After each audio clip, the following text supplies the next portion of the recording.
Tech சொந்தங்களுக்கு வணக்கம். இன்னைக்கு நேர்காணல நம்ம இருந்திருப்பவர் அரசியல் விமர்சகர் எக்ஸ் புகழ் திரு ஏகே அவர்கள். வணக்கம்ண்ணா. வணக்கம். வணக்கம் கார்த்திக். ஒவ்வொரு தடவையும் யாராவது ஒரு வேட்பாளர்கள் வெற்றி பெற்றா அதை எதிர்த்து வழக்கு வரும்.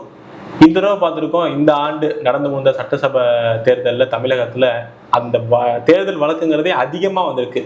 அதை குறிப்பிட்டு சொன்னா இப்ப முதல்வராக இருக்கிற திரு ஜோசப் விஜய் அவர்கள் வெற்றி பெற்றது செல்லாது. அதாவது எங்க பெரம்பூர்ல வெற்றி பெற்றதும் செல்லாது, திருச்சி கிழக்குல வெற்றி பெற்றது செல்லாது அப்படின்னு சொல்லிட்டு திமுக தரப்புலையும் பெரம்பூர்ல 2 வாக்காளர்கள் அவங்களும் வழக்கு போட்டிருந்தாங்க. அதற்கு அந்த வழக்குல இப்ப நீதிமன்றம் ஒரு உத்தரவு பிறப்பித்ததா செய்திகள் பார்க்கிறோம். என்ன சொல்லியிருக்காங்க அந்த வழக்குல? விஜய்க்கு ஏதாவது சிக்கலா இதுல? இந்த எலெக்ஷன் பெட்டிஷன் சொல்லக்கூடிய இந்த வழக்கை 2026 எலெக்ஷனுக்கு அப்புறம் தான் ரொம்ப அதிகமாக பார்த்துருக்கோம். அதாவது கிட்டத்தட்ட ஒரு 55 எலெக்ஷன் பெட்டிஷன்ஸ் கோர்ட்டில் எலெக்ஷன் கமிஷன் கிட்ட ஃபைல் ஆயிருக்கு. போன வருஷம்லாம் பார்த்தீங்கன்னா இப்போ 2021 நீங்கள் பார்த்தீங்கன்னா கிட்டத்தட்ட ஒரு 13 எலெக்ஷன் இது வழக்கு, இன்க்ளூடிங் அந்த துரைமுருகனுடைய அந்த 700 ஓட்டு மார்ஜின் விக்டரியை வச்சு பேசினது.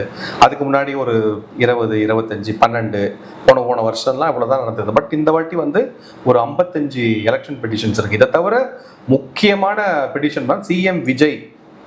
2 விதமாக பார்க்கலாம். இது 2 விஷயம். ஒன்று, சிஎம் விஜயோடைய வெற்றி செல்லாது திருச்சி ஈஸ்டில் இனிகோ இருதயராஜ் ஒரு கேஸ் போட்டிருக்காரு. ஒரு 4 பாயிண்ட் வச்சு அவர் போட்டிருக்காரு. அதே மாதிரி பெரம்பூர் கான்ஸ்டிடுவன்சிலையும் ஆர்டி சேகர் ப்ளஸ் இது கூட அந்த கான்ஸ்டிடுவன்சியோட சேர்ந்த 2 மக்களையும் சேர்த்து போடுறது ஒரு ஸ்ட்ராட்டஜி தான். ஸோ தட் அந்த கேஸுக்கு ஒரு வலு சேர்க்கிற மாதிரி. ஏன்னா பீப்புள் ரெப்ரசன்டேட்டிவ் ஆக்ட் மூலமா இந்த வழக்கு போட முடியும். மக்கள் ஓட்டு போட்டாங்க, ஜெயிச்சிட்டாரு. இதுல எப்படி 2 பேர் செல்லாதுன்னு எப்படி சொல்ல முடியும்? இல்லை, முதல்ல இந்த விஜயோடைய விஷயத்தை எடுத்துக்கிட்டிங்கன்னா, இனிகோ இருதயராஜோடைய பெட்டிஷனில் ஒரு 3-4 பாயிண்ட் சொல்கிறாரு. முதல் பாயிண்ட் அவருடைய என்ன சொல்றது, அந்த ப்ரீவியஸ் கிரிமினல் ப்ரொசீடிங்ஸு மற்ற என்ன நிலுவையில் உள்ள வழக்குகள்லாம் சொல்லுவோம் இல்லையா, அதே மாதிரிலாம் எதுவுமே டிக்ளேரே பண்ணலை. அவர் அப்படியே டிக்ளேரே பண்ணாமல் நில்லு அப்படின்ற போட்டு பண்ணியிருக்காரு. அது ஒரு wilful kind of hiding the issues அப்படின்னு சொல்லிட்டு ஒரு ஃபஸ்ட்டு இது. ரெண்டாவது அவரோட சொத்து மற்ற இதுக்கு எலெக்ஷன் கேம்பெயினுக்கு எவ்வளோ செலவு பண்ணியிருக்காருன்றத கரெக்டாக சொல்லலை, தப்பாக சொல்லியிருக்காரு. ஏன்னா டிஜிட்டல் கேம்பெயின்ஸ்லேருந்து மற்ற அந்த ரேலிஸ்லேருந்து அவங்க பண்ண செலவுகள்லாம் ரொம்ப ஜாஸ்தியாக இருந்தது. பட் ஆனால் தேர்தல் செலவு கணக்கில் அவர் ரொம்ப கம்மியாக காட்டியிருக்காருங்கிறது ரெண்டாவது. இதோடைய குறிப்பிட்டு சொல்லக்கூடிய அந்த 3வது இதுதான் சின்ன பசங்களை டார்கெட் பண்ணி உங்கள் அப்பா அம்மா கிட்டேயும் உங்கள்கிட்டையும் நீ ஓட்டு போட சொல்லு அப்படின்னு சொல்லி ஒரு பிளாக்மெயில் பண்ணியிருக்காரு விஜய். இது கரெக்டான விஷயம் கிடையாது. ஒரு அன்டியூ இன்ஃப்ளூயன்ஸ் எப்பயுமே அது ஒரு கிரிமினல் அஃபென்ஸ் தான். ஒரு ஓட்டரை நீங்க இல்ல, கோர்ட் கண்டிச்சிருக்கு. அந்த இதே அரசியலுக்கு இளைஞர்கள் எல்லாம் பயன்படுத்தாதீங்க, பள்ளி மாணவர்களை பயன்படுத்தாதீங்க, கோர்ட் கண்டிச்சிருக்கு. பட் இது ஒரு ஸ்ட்ராங் முகாந்தாரமா இருக்குமா? அதுதான் இப்ப கோர்ட் கேஸ் எடுத்துக்கிட்டு இருக்கு. அப்போ விஜயோடைய தரப்புல இருந்து என்ன பதில் சொல்றோம் அப்படிங்கிறத பொறுத்து தான் நெக்ஸ்ட் இதுக்கு ஒரு முகாந்திரம் இருக்கா இல்லையா எடுத்துன்னு போறதுக்குன்ற வரும். ஏன்னா அவர் இந்த டிஎம்கே தரப்புல இருந்து மற்றவங்க தான் அவங்க கொடுக்கணும் என்ன மாதிரி ஒரு விஷயத்தை இவர் பண்ணியிருக்காரு. ஏற்கனவே கிரிமினல் அஃபென்ஸ் தான் இருந்தது, அதை டிக்ளேர் பண்ணாமல் இருந்தால் அப்போ இசிஐயோடைய அந்த டியூ டிலிஜென்ஸ் ப்ராசஸ்னு ஒன்று இருக்குது, அதில் ஏன் ஃபெயிலியர் ஆகுது, அவங்க எப்படி கிளியர் பண்ணாங்க, ஏன்னா இசிஐ மேலேயும் தான் இந்த வழக்கு சேர்த்து தான். ப்ளஸ் இப்போ எனக்கு தேர்தல் செலவை இவர் சொல்கிறார் ஒரு கணக்கு, இவர் அதிகமாக செலவாயிருக்குன்னா அதுக்கு ப்ரூஃப் இருக்கா, என்ன ப்ரூஃபு? இந்த அன்டியூ இன்ஃப்ளூயன்ஸ், இந்த பிளாக்மெயில் பண்ணாங்க குழந்தைங்களை வச்சுங்கிறது ஒரு பெரிய ஒரு subject matter not on election but on the election campaign. அது ஒரு டிஃப்ரெண்ட் இது இந்த மாதிரி ஒரு வழக்கை எனக்கு தெரிஞ்சு யாருமே சந்திச்சிடல, கோர்ட்டே சந்திச்சிருக்காதுங்கிறத பார்க்குறோம். நம்ம அதை பேஸ் பண்ணி விஜய் ரிப்ளை பண்ணணும்னு சொல்லிட்டு ரொம்ப நாளமாக காலம் கடத்திட்டு வந்தார். இன்னைக்கு அலுவல் காரணமா பண்ணோம், இன்னும் 4 வாரம் ஆகும். முதலமைச்சரா இருக்காரு, அவர் ஏன் கால தாமதப்படுத்தணும்? நல்ல வந்து வழக்கறிஞர்களை வச்சு பண்ணிருக்கலாம், பண்ணலையே. ஏன் பண்ணலன்னா இது ஒரு ஸ்ட்ராட்டஜி. இது வந்து ஒரு எலெக்ஷன் வழக்கா நீங்க பாக்குறத விட இது ஒரு பொலிட்டிக்கல் ஸ்ட்ராட்டஜியா வந்து டிஎம்கே, ஏடிஎம்கேன்னு அதர்ஸ் பண்ணியிருக்காங்க. விஜயும் அந்த தாவேக்காவும் பண்ணியிருக்காங்க. நான் தான் சொல்றேன், எலெக்ஷன் வழக்கு வந்து 55 வழக்கு போட்டிருக்காங்க. எல்லா எம்கே ஸ்டாலின்லேருந்து உதயநிதி ஸ்டாலின், செங்கோட்டையன், ஆதவ் அர்ஜுனா அப்படின்னு நீங்க எல்லா அன்பில் மகேஷ் போட்ட வழக்கு, ஏன் இப்போ Lalgudi candidate Lima rose Martin மேல வழக்கு அப்படின்னு சொல்லிட்டு எல்லாரு பேர்லயும் எலெக்ஷன் என்ன காரணம்? நம்ம பார்த்திருப்போம், முதல் தடவை உதயநிதி ஸ்டாலின் மணியம் முக ஸ்டாலின் அவர்கள் வந்து அந்த தோல்வி அடைந்தனால அங்க மறுவரை பண்ணணும், இது எண்ணுங்க அப்படின்னு சொல்லிட்டு வழக்கு போட்டுதான். அதுவும் எண்ணினாங்க. எலெக்ஷன் கமிஷன் வந்து திருப்பி அதை ரீகவுண்ட்லாம் பண்ணி அதுல எந்த ஒரு முறைகேடும் நடக்கல. அது ஏன் இந்த வருஷம் குறிப்பிட்டு இத்தனை வழக்குகள்? ஏன்னா இது வந்து ஒரு யாரும் எதிர்பார்க்காத ஒரு வெற்றி. டிவிகே வந்தது 108 ஒரு தொங்காத வெற்றியா, இல்ல இவங்களுக்கு அந்த வெற்றியை ஜீர்ணிக்க எதிர்கொள்ள முடியாத வெற்றி, எதிர்பார்க்காத வெற்றி, அதிர்ச்சி வெற்றி, எப்படி வேணா சொல்லிக்கலாம். ஏன்னா விஜயே யோசிச்சிருக்க மாட்டாரு தான் வின் பண்ணுவோன்னு. அது எப்படி இருக்க இந்த வழக்கம் வந்து ஐசோலேட் பண்ணி நம்ம பார்க்க கூடாது. இதை விட கூட வந்து ஒரு 4-5 வழக்கும் சேருது. என்ன அப்படின்னா, முதல்ல இந்த திருச்சி ஈஸ்ட்ல இவர் போடுற வழக்கு, பெரம்பூர்ல விஜயை டார்கெட் பண்ணி கூடிய வழக்கு நம்பர் 1. நம்பர் 2 வந்து ஏடிஎம்கேலேருந்து ஒரு 4 எம்எல்ஏ ரிசைன் பண்ணிட்டு ஜேசிடி பிரபாகர் கிட்ட கொடுத்துட்டு உடனே கட்சியில சேர்ந்தாங்க.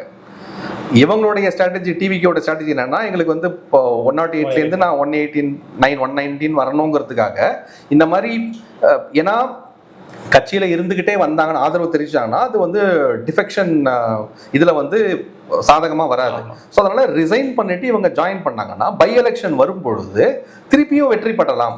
இந்த கேண்டிடேட்ஸே வச்சுக்கிட்டு வெற்றி பெற்றா அப்போ இவங்களுடைய கவுண்ட் ஜாஸ்தி ஆகும் இல்லையா, அது லீகலா பண்ண முடியும்னு சொல்லிட்டு இவங்க போட்ட கால்குலேஷன். அதனால தான் வந்து அந்த ஃபர்ஸ்ட் அந்த 4 பேர் வந்து ரிசைன் பண்ணிட்டு வராங்க. ஏஎம்கே அந்த கேண்டிடேட் உட்பட ஒரு 6 சீட்டுக்கு பை எலெக்ஷன் வருது. இப்போதான் வந்து இந்த டிஎம்கே அண்ட் ஏடிஎம்கே சேர்ந்து அந்த எலெக்ஷன் பெட்டிஷன் போடுறதை தவிர்த்து ஒரு பிஐஎல் போடுறாங்க. பிஐஎல் போட்டு என்ன கொஸ்டின் கேட்குறாங்கன்னா, நீங்க வந்து இப்போ இந்த ஒரு வழக்கு வந்து விஜயே வந்து ஃபார் எக்ஸாம்பிள் வந்து இந்த வழக்கில், விஜயோடைய வழக்கில் அவர் வந்து தகுதி கிடையாது, அவர் வந்து வெற்றி பெற்றது சரியில்லை அப்படின்னு வந்ததுன்னா வந்து இந்த ஒரு தனியா பார்க்காம ஒரு பிஐஎல் போட்டிருக்காங்க. இந்த பிஐஎல் என்ன சொல்றாங்கன்னா, இப்போ நீங்க வந்து ஏற்கனவே வந்து இவங்கெல்லாம் வந்து வின் பண்ணது சரி பண்ணக்கூடிய விஷயம் கிடையாது, அதை வந்து எலெக்ஷன் கமிஷன் வந்து பார்க்கணும்னு சொல்லிட்டு ஒரு கேஸ் ஏற்கனவே நிலுவையில் இருக்கு. இப்போ அதுல வந்து வின் பண்ண கேண்டிடேட் சரியான வின் பண்ணல அப்படின்னு கோர்ட்டு உத்தரவு ஆயிடுச்சுனாலோ, இல்ல இந்த பை எலெக்ஷனை வந்து நீ நடத்தி அதுல வேற ஒரு கேண்டிடேட் வின் பண்ணாலோ சட்டப்பூர்வமா 2 பேர் லீகலா வந்து தேர்ந்தெடுத்துருவாங்க. ஃபார் எக்ஸாம்பிள் பை எலெக்ஷன் நடக்குது, பை எலெக்ஷன்ல வந்து இன்னைக்கு ஏடிஎம்கே வின் பண்ண கேண்டிடேட் பதிலாக வேற ஒரு கேண்டிடேட் வின் பண்றாருன்னா அவர் வந்து லீகலா இஸ் எம்எல்ஏ. அதை தவிர இப்ப இந்த விசாரிச்ச வழக்குல வந்து எலெக்ஷன் கமிஷன் வந்து செல்லாது அப்படின்னு சொல்லிட்டாங்கன்னா ஆட்டோமேட்டிக்கா செகண்டா யார் இருந்தாங்களோ அவங்க தான் வின் பண்ணுவாங்க. ஃபார் எக்ஸாம்பிள் இப்போ இனிகோ இருதராஜ் கேஸ்ல இப்போ விஜயோடைய வெற்றி செல்லாது திருச்சி ஈஸ்ட்ல அப்படின்னா நெக்ஸ்ட் கேண்டிடேட் வந்து இனிகோ இருதராஜ் தான் வந்து அங்க நடக்காது. நெக்ஸ்ட் அடுத்த யாரு அவங்க தான் வரணும். இந்த கேஸ் எலெக்ஷன் கேம்பெயின் அந்த கேஸ் பொறுத்த வரைக்கும் இப்போ பை எலெக்ஷன் நடந்து வேற ஒருத்தர் வெற்றி பெற்றான்னு வச்சுக்கோங்களேன், அப்போ இனிகோ இருதராஜும் கேண்டிடேட்டா இல்ல இன்னொரு கேண்டிடேட்டான்னு ஒரு கான்ஸ்டிடியூஷனலா எலெக்ஷன் ப்ராசஸ் பீப்புள் ரெப்ரசன்டேஷன் மூலமா சிக்கல் வரும். இந்த சிக்கலை வந்து இப்போ நீங்க சரி பண்ணதுக்கு முன்னாடி இந்த கேஸை முதல்ல விசாரிங்க அப்படின்னு சொல்லும் போது தான் பை எலெக்ஷனை ஒத்தி வைன்னு சொல்லிட்டு இசிஐக்கு டைரக்ட் பண்றாங்க. ஆஸ் பர் அகைன் அதுல பை எலெக்ஷனை ஒத்தி வைக்கவும் வச்சுட்டாங்க கோர்ட்டு. அதை தாண்டி நம்ம பார்த்திருப்போம் சிபிஐ விசாரணை வேணும்னு அதிமுக தரப்புல இருந்து ரொம்ப முனைப்பா இருக்காங்க. இந்த வழக்கு நிஜமாலே விஜய் அவர்களுக்கு ஒரு பெரிய சிக்கலை கொடுக்கும். கண்டிப்பா பெரிய சிக்கல். இதை வந்து நீங்க எலெக்ஷன் விக்டரி அது வந்து கரெக்டான விக்டரியா இல்லையா அப்படின்ற அந்த விஷயத்தை நீங்க ஓரங்கட்டி வச்சுட்டு எல்லா அப்போசிஷன் பார்ட்டிஸும் டிவிகேக்கு பொலிட்டிக்கலா ஒரு செக்மேட் வைக்கிறாங்க. அதுதான் இங்க வந்து சாராம்சம். இப்போ 108லேருந்து பை எலெக்ஷன் வச்சு அந்த டிவிகேவுடைய ஸ்ட்ராட்டஜி என்ன, சூட்டோட சூடா பை எலெக்ஷன் வச்சுட்டு நம்ம வந்து அந்த கேண்டிடேட்ஸை போட்டுட்டு சீட்டை எடுத்தோம்னா அந்த ஒரு வேவ்னு சொல்லக்கூடிய அந்த இதுல இவங்களுக்கு வந்து எக்ஸ்ட்ரா சீட்ஸ் வரும். அப்போ மற்ற கூட்டணியோடைய ஒரு தயவு தேவைப்படாது, கொஞ்சம் ஆட்சி வந்து இன்னும் கொஞ்சம் பலப்படுத்தும் அப்படிங்கிறது டிவிகேயோட ஸ்ட்ராட்டஜி. இதை புரிஞ்சுக்கிட்டு தான் அப்போசிஷன் பார்ட்டி இந்த பண்ணக்கூடாதுன்னு சொல்லிட்டு தான் ஒரு பிஏஎல் போடுறாங்க. பிளஸ் இந்த கேஸ் தனியா போடுறாங்க, இந்த கேஸ் தனியா போடுறாங்க. இப்போ ஹைகோர்ட்ல எல்லா கேஸையும் கம்பைன் பண்ணிட்டு ஜட்ஜ் என்ன சொல்றாரு, இதை முதல்ல முடிவு பண்ணுவோம், பை எலெக்ஷன் நம்ம வந்து பின்னாடி பார்க்கலாம், 6 monthsக்குள்ள நடத்தணும்னு இருந்தா கூட நான் இந்த மாதிரி ஒரு சிக்கல் இருக்கிறதுனால எலெக்ஷன் கமிஷன் கொஞ்சம் ஒத்தி வைங்க அப்படின்னு சொல்லுது. இதுக்கு முன்னாடி நிறைய வாட்டி ஒத்தி வச்சிருக்காங்க. போன இன்னொரு செய்தி கூடுதலா பார்த்திருப்போம், நேற்றைய தினம் அமித்ஷா அவர்கள் வந்து இங்க பாண்டிச்சேரி வந்தப்ப விமானம் நிலையத்துல வந்து எடப்பாடி அவர்கள் சந்திச்சதாகவும் இந்த இடைத்தேர்தல் குறித்து 4 வேட்பாளர்கள் குறித்து பேசப்பட்டதாகவும் செய்திகள் வருது. பிஜேபி ஸ்டாண்ட் இதுல என்னவா எடுப்பாங்க? பிஜேபியோட ஸ்டாண்ட் வந்து வெயிட் அண்ட் வாட்ச் கேம் தான். ஃபர்ஸ்ட்லேருந்து அவங்க அப்படிதான் பண்ணிட்டு இருக்காங்க. ஒரு சைடு அவங்க வந்து அந்த 2 குதிரை சவாரின்னா பிஜேபி வந்து இப்போ 3 குதிரை சவாரி பண்ணுது. 3 குதிரை சவாரி என்னன்னா ஏற்கனவே ஏடிஎம்கேவோட அலைன்ஸ்ல இருக்காங்க. ஆனா உங்களுக்கு வந்து 2/3 மெஜாரிட்டி சில constitutional amendment bill plus delimitation plus FCR எல்லாம் பாஸ் பண்றதுக்கு உங்களுக்கு இது தேவைன்னா டிஎம்கேவுடைய சப்போர்ட் தேவை. அதே சமயத்துல இங்க வந்து டிஎம்கேவும் ஏடிஎம்கேவும் பொலிட்டிக்கலா ஒரு தனியா ஒதுக்கி வச்சுட்டு டிவிகே ஒரு கவர்மெண்ட் ஃபார்ம் பண்ணிருக்கு. சென்ட்ரல் கவர்மெண்டோடைய ஸ்கீம்ஸ் மற்ற விஷயம்லாம் பண்ணிட்டு அவங்க போடக்கூடிய அந்த டெவலப்மெண்ட் இதெல்லாம் இவங்களோட ஒத்துழைப்பு நடத்தினாங்கன்னா அப்போ அதுக்குண்டான ஒரு ஒரு என்ன சொல்றது, ஒரு கூட்டணி அரசா இல்லாட்டி கூட ஒரு நண்பன் அரசு அப்படின்ற மாதிரி பக்கத்துல வச்சுக்கலாம் விஜயை. ஸோ இவங்க வந்து 3 குதிரையில் சவாரி பண்றாங்க. விஜய்னா விஜய், ஏற்கனவே இருக்கிற அலையன்ஸ்னா அலையன்ஸ், டிஎம்கேவோடையும் ஒரு இன்னொரு இது. ஸோ இவங்க பிஜேபி வந்து எல்லா ஆப்ஷன்ஸையும் ஓப்பனா வச்சுட்டு ஒரு கேம் விளையாடுறாங்க டிசைட் பண்ணாம. இங்க மாட்டிக்கிறது வந்து இவங்க 2 பேர் தான். ஒன்னு விஜய்ல ரொம்ப சிக்கல் இருக்காரு. இப்ப 25 கெடு வச்சுட்டாங்க, நீ ரிப்ளை கொடு எனக்கு, இந்த இதெல்லாம் அலகேஷன்ஸ்லாம் இருக்கு, அதுக்கு ஒன்று ரிப்ளை கொடுங்க. இப்போ இந்த ரிப்ளையை விஜய் எப்படி கொடுக்க போறாரு, என்ன கொடுக்க போறாரு, அவர் கொடுக்குற ரிப்ளை வச்சு தான் கோர்ட் வந்து இந்த கேஸை இன்னும் எக்ஸ்ட்ராவா நடத்தி இன்வெஸ்டிகேட் பண்ணணுமா, இல்ல இசிஐ கிட்டே டைரக்டா கொடுத்து முடிச்சிடுன்னு சொல்லுமா, இல்ல இது வந்து அப்படியே இழுத்தடிச்சுக்கிட்டு ஓடுமா அப்படிங்கிறது தெரியாது. ஸோ இங்க விஜய்க்கு ஒரு தர்ம சங்கடமான நிலை. அதே சமயத்துல பொலிட்டிக்கல் பார்ட்டிஸா இருக்கிற ஏடிஎம்கேக்கும் டிஎம்கேக்கும் ஒரு மேஜர் பிளஸ் பாயிண்ட். ஏன்னா அவங்க வந்து விஜயோடைய விக்டரியே கொஸ்டின் பண்றாங்க. அதை தவிர இந்த மாதிரி நீங்க வந்து பை எலெக்ஷன் நடந்து வேற ஒரு ஆள் வந்தாங்கன்னா, ஏற்கனவே நான் போட்ட கேஸ்ல வந்து வேற மாதிரி திருப்பி வந்ததுன்னா இது கோர்ட்டே 2 பேருக்கும் முரணா ஆயிடக்கூடாதுன்னு சொல்லிட்டு டிவிகேங்கிறது சட்டமன்றத்துக்குள்ள இப்ப நம்ம பார்த்திருப்போம். நடந்த இந்த விவாதத்துல குதிரை பேரம்னு எடப்பாடி அவர்கள் வந்து பேசுறதுக்கு ஆதவர்ஜுனாவும் அவர்களை நினைச்சு கூவத்துறை அதை பத்தி அவங்க பேசினாங்க. கிட்டத்தட்ட இன்னும் 20 எம்எல்ஏக்கள் வந்து சைலண்டாவே இருக்காங்க. யார் பக்கம் போறாங்கிறது இன்னும் தெரியல. சிவி சண்முகம், வேலுமணி அவர்கள்லாம் தங்கமணி எங்க போறாங்கன்னு தெரியாம இருக்கிறப்ப கிட்டத்தட்ட டிவிகே ஏடிஎம்கேயோட ஆட்களை இழுக்க பாக்குறாங்களா? டிவிகே ஏன் இழுக்கணும், ஏடிஎம்கேலே வேணான்னு சொல்லிட்டு வரத்துக்கு ரெடியா இருக்காங்களே. இப்போ 2 விதமான ஃபர்ஸ்ட் பார்வை என்ன இருந்தது, டிவிகேக்கு சப்போர்ட் பண்றதுக்காக ஏடிஎம்கேலேருந்து வெளில வந்தாங்க அந்த 4 பேர் அப்படின்னு பாக்குறோம். அது அப்படி இருக்க இன்னைக்கு என்ன நடந்தது, எடப்பாடியே தேவையில்லை ஏடிஎம்கேக்கு அப்படின்னு சொல்லிட்டு அந்த கட்சியே வந்து உடைக்கிறதுக்கு உண்டான முயற்சி தான் வந்து விஜயபாஸ்கர் பண்ணாரு. பட் கட்சி உடைஞ்சது அப்படின்னா 2/3 அகைன் அங்க அந்த மெஜாரிட்டியா இருக்கிற இடத்துல மட்டும்தான் அந்த கட்சியோடைய சிம்பிள் அதெல்லாம் போகும். அப்போ அந்த உடைக்கிற இதுல எடப்பாடி வந்து ஒத்தொத்தரையா வந்து பிரிச்சு விட்டுருந்தாரு. அவங்களுக்குள்ள வந்து கேம் விளையாடிருந்தாங்க. யாரெல்லாம் இவங்க வந்து டிஸ்ட்ரிக்ட் செக்ரட்டரியா போடுறாங்களோ இவரை வந்து டெலீட் எடுத்துறது, இப்படியே மாத்தி அந்த அந்த பலம் எடப்பாடிக்கு உண்டான பலம் பிளஸ் வேலுமணி விஜயபாஸ்கர் கூட்டணிக்கு உண்டான சிவி சண்முகம் கூட்டணிக்கு உண்டான பலம் வருது. மாத்தி போயிட்டு இப்ப திருப்பியும் உள்ளே இவங்க வந்தாங்க. உள்ள வந்தாலும் அங்க ஒரு ரிஃப்ட் ஏடிஎம்கேக்குள்ள இருக்கு, யார்கிட்ட அந்த கட்சி போகணும்னு.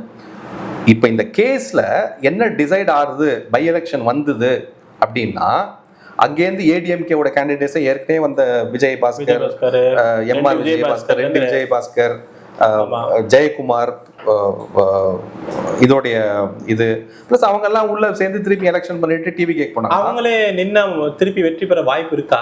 ஏன்? பிகாஸ் ஏற்கனவே உங்களுக்கு ஒரு ஏடிஎம்கேல நின்றுக்கிட்டு ஒரு ஓட்டு வந்தது, டிவி கேக்கு ஓட்டு வந்தது. இப்போ 2 பேருமே சேர்ந்து ஒரே இடத்துல நிற்கும் போது கண்டிப்பாக வெற்றி வாய்ப்பு அவங்களுக்கு ஜாஸ்தி தான். அன்லஸ் இந்த மக்கள் வந்து இந்த ஒரு பொலிட்டிக்கல் கேம்னு புரிஞ்சுக்கிட்டு வேற யாருக்காவது ஓட்டு போட்டால் ஒழிய அவங்களுடைய ஓட்டர் பேஸ் கான்ஸ்டிட்யூட்டி பேஸ் இருக்கு. இதை பேஸ் பண்ணி தான் மற்ற எம்எல்ஏஸ் இருக்காங்க இல்லையா, அவங்க டிசைட் பண்ணுவாங்க நாங்கள் வந்து பார்ட்டியே ஃபுல்லாக எடுக்கலாமா, என் ஃபுல் மெஜாரிட்டி வந்து பார்ட்டியே வரணுமா, இல்லை பார்ட்டியை உடச்சிட்டு போகணுமா, இல்லை எடப்பாடியா தூக்கணுமா. சில அரசியல் விமர்சகர்லாம் என்ன சொல்றாங்க, மூத்த பத்திரிகையாளர்லாம் இப்போ நிறைய பேர் ஏடிஎம்கேலேருந்து போறாங்கன்னா இவங்க விஜய் நம்புறது அவருக்கு ஆபத்து, கொஞ்ச நாள் ஒரு கட்சியில ஆட்சியில பதவி இல்லை அப்படின்னா அவங்க உடனே இப்படி வந்து ஷிஃப்ட் ஆகுறதுங்கிறப்ப நீங்களும் உங்களுக்கும் அதே மாதிரி நிலைமை வந்தா அவங்க ஈஸியா ஷிஃப்ட் ஆவாங்க, இவங்க ட்ரஸ்டபிள் கிடையாது அப்படிங்கிற ஒரு அது ஏன் அந்த டைலிமா வருது அப்படின்னா, விஜயோட ஆட்சி வந்து 2031 மட்டும் நீடிக்குமா நீடிக்காதா அப்படிங்கிற அந்த ஒரு கேள்வியில தான் வந்து இன்னும் அந்த சதி இருக்குங்கிறீங்களா? கண்டிப்பா இருக்கு. இப்போ எலெக்ஷன்ல கேஸ் போட்டது எதுக்கு? விஜயே டிஸ்குவாலிஃபை பண்ணும்போது அப்போ அந்த பார்ட்டியோட நிலைமை என்னன்னு யோசிச்சு பாருங்க. இப்போ ஸோ இது வந்து செக் வச்சிருக்காங்க விஜய்க்கு எல்லாருமே சேர்ந்து. இப்போ விஜயோட ரெஸ்பான்ஸ் பொறுத்து தான் நெக்ஸ்ட் என்னன்னு இருக்கு. இது பொலிட்டிக்கல் எவ்வளவு இது ஒரு செக், அப்புறம் பேரம் பேசினதா சொல்லிட்டு கைது நடவடிக்கை அவங்க பெயில ஒரு கேஸ் இருக்கு இருக்காங்க. இதெல்லாம் சமாளிக்க முடியுமா விஜய் அவர்களால? அதோடைய இதை வந்து பொலிட்டிக்கலா is scoring, Vijay is scoring politically. Because ADMK உடஞ்சு போச்சு. அது வந்து இப்போதைக்கு உண்டான கட்சி இல்லைங்கிறது தெரிஞ்சு போச்சு எல்லாருக்கும். அதுல பாதி பேர் வந்து விஜய்க்கு ஆதரவு தெரிவிக்கிறாங்க. டிஎம்கேல இருந்த கூட்டணி பலம்னு சொல்லக்கூடிய எல்லாமே வந்து இந்த சைடு விஜய் கிட்ட வந்து ஆதரவு தெரிவிச்சுட்டாங்க. அங்க டிஎம்கே தனித்து விடப்படுறாங்க.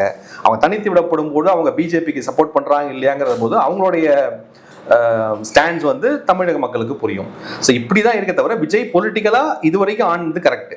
பட் இந்த கேமுக்கு ரெஸ்பான்ஸ் தான் வந்து ஏற்கனவே எலெக்ஷன் கேஸோட வலு சேர்த்துட்டு நாளைக்கு எலெக்ஷன் கமிஷன் டிசைட் பண்ணிக்கலாம், இல்லை இது 5 வருஷம் அப்படியே கடப்பில் போட்டு இப்போ துரைமுருகனுக்கு வந்தது இல்லையா 700 சொச்சம் ஓட்டில் அவர் வந்து வின் பண்ணதை பண்ணோன்னு சொல்லிட்டு 5 வருஷம் முடிஞ்சு போச்சு. என்ன பண்ணுவாங்க, கோர்ட் வந்து டேர்மே முடிஞ்சு போச்சுப்பா, கேஸு வந்து அவ்வளோதான் முடிஞ்சு போச்சு செல்லாதுன்னு சொல்லிட்டு கேஸை டிஸ்மிஸ் பண்ணி விட்டுருவாங்க. அப்படிதான் துரைமுருகனுக்கு ஆச்சு. அதே மாதிரி நிறைய கேஸ் ஆயிருக்கு. இந்த 55 கேஸ்லையும் நிறைய கேஸ் அது மாதிரி ஆகலாம். பட் அது ஆகக்கூடாது அப்படிங்கிறதுக்காக தான் இந்த பிஐஎல் போட்டு நாளைக்கு வந்து பை எலெக்ஷன் ரிசல்ட் வேற மாதிரி இருந்து இந்த எலெக்ஷன் கேஸ்ல ரிசல்ட் வேற மாதிரி இருந்தா கான்ட்ராடிக்ஷன் வருமே அப்படின்னு சொல்லி ஒரு பிஐஎல் போடுறாங்க. அப்ப அந்த பிஐஎல் விசாரிக்கிறதுக்கு முன்னாடி பை எலெக்ஷனை கோர்ட்டு இசிஐ சொல்லி ஹோல்ட் பண்ண சொல்லுது. So it's a checkmate for Vijay. And விஜயை வந்து இந்த காலதாமதம் படுத்துறாரு. 2 வாட்டி 3 வாட்டி பண்ண வேண்டியதை இன்னும் பண்ணலன்னு சொல்லிட்டு இன்னும் 4 வாரம் கேட்டாரு. 4 வாரம்லாம் தர முடியாது, ஆகஸ்ட் 25 ஃபைனலா நீங்க கொடுங்க அப்படின்னு இருக்காங்க. இப்போ ஆகஸ்ட் 25 விஜய் என்ன கொடுக்க போறாரு, அங்கதான் விஷயம். பட் கொடுக்கறதுக்கு உண்டான அந்த ஒரு சென்டர் ஆஃப் கன்டென்ஷன் சொல்றது வந்து இனிக விருத்தராஜ் போட்ட அந்த திருச்சி ஈஸ்ட், அதுல தான் வந்து 3 பகிரங்கமா ஒரு குற்றச்சாட்டு சாட்டியிருக்காரு. அது எலெக்ஷன் எவிடன்ஸ்ல பார்த்தாலே தெரிஞ்சிடும். எல்லாரும் ஒரு மறைக்கிறது தானே, கிரிமினல் கேஸா இருக்கட்டும், சொத்து. எம்கே ஸ்டாலின் அவர்கள் சொல்லியிருக்காரு என் கையில 10,000 தான் இருக்குன்னு இருக்காரு. இந்த கார் யார் வாங்கி கொடுத்தாரு கேட்டா இன்பநிதி அவர்கள் வாங்கி கொடுத்தாரு அப்படிங்கிற மாதிரி ஒவ்வொரு எலெக்ஷன் அஃபிடவிட்ல ஜோசப் விஜய் அவர்கள் மட்டும் கிடையாது. இதே இன்பதுரை ஏடிஎம்கே வந்து உதயநிதி அவருக்கு மேலேயும் வழக்கு போட்டிருக்காங்க. அவரு வந்து இதை மறைச்சிட்டார், அறக்கட்டளை மறைச்சிட்டார் அப்படி சொல்லிட்டு. இது எல்லாருக்கும் ஒரு சகஜமான வழக்கு தானே. இது சிக்கல் எப்படி வரும்னு நினைக்கிறீங்க? இப்போ லீகலா பார்த்தோம்னா இந்த டேட்டா பிரகாரம் இப்போ ஸ்டாலினுக்கு வந்து என்கிட்ட இவ்வளவுதான் காசு இருக்கு அப்படின்னா பேங்க் அக்கௌண்ட்னு ஒன்று இருக்கு ஒருத்தர் பேர்ல, பினாமியா எவ்வளவு வேணா வச்சுக்கலாம். பட் ஆனால் நீங்க ப்ரூவ் பண்ணணும். பினாமியா உங்க பையன், உங்க மாட்டு பொண்ணு, மருமகன், மருமகள், அண்ணா, தம்பி, அக்கா எல்லாருக்குமே வச்சுக்கிட்டு நீங்க பிரிச்சு கொடுக்கலாம். ஒரு வீட்டில் இருக்கலாம், அந்த அக்ரிமெண்ட்லாம் போட்டுக்கலாம். பட் உங்க அக்கௌண்ட்லயும் உங்க பேர்லயும் எவ்வளவு சொத்து இருக்கு அப்படிங்கிறது தான் இங்க விஷயம். லீகலா ப்ரூவ் பண்ண முடியக்கூடிய விஷயம். ஸோ அதை ப்ரூவ் பண்ணாங்கன்னா பினாமி டிரான்சாக்ஷன் அவங்க பேர்ல இருக்குன்னா தென் இட்ஸ் இது இல்லை மறைச்ச சொல்ல. இப்போ அண்மையில பார்த்துருவோம் ராஜ்யசபால காங்கிரஸை சேர்ந்த மீனாட்சி அவங்களோட இதை வந்து டிஸ்குவாலிஃபை பண்ணாங்க. அவங்க வந்து மறைச்சிட்டாங்க. ஆமா, அந்த வேர்டிக்லாம் இது சிக்கலா கொண்டு வருமா? கரெக்ட். ஆமா. ஸோ இப்போ வந்து ப்ரூவ் பண்ண வேண்டியது வந்து விஜய். இப்போ கேஸ் அலிகேஷன் கொடுத்துட்டாரு அவரு, எலெக்ஷன் அஃபிடவிட்ல என் மேல எந்த குற்றச்சாட்டும் இல்லை அப்படிங்கிறது சொல்லிட்டாரு. இருந்ததுன்னா டிக்ளேர் பண்ண வேண்டிய, அப்போ இசிஐ கொஸ்டின் பண்ணுவாங்க, அப்போ நீ என்ன டியூ டிலிஜென்ஸ் பண்ணேன்னு கோர்ட்டு கேட்பாங்க.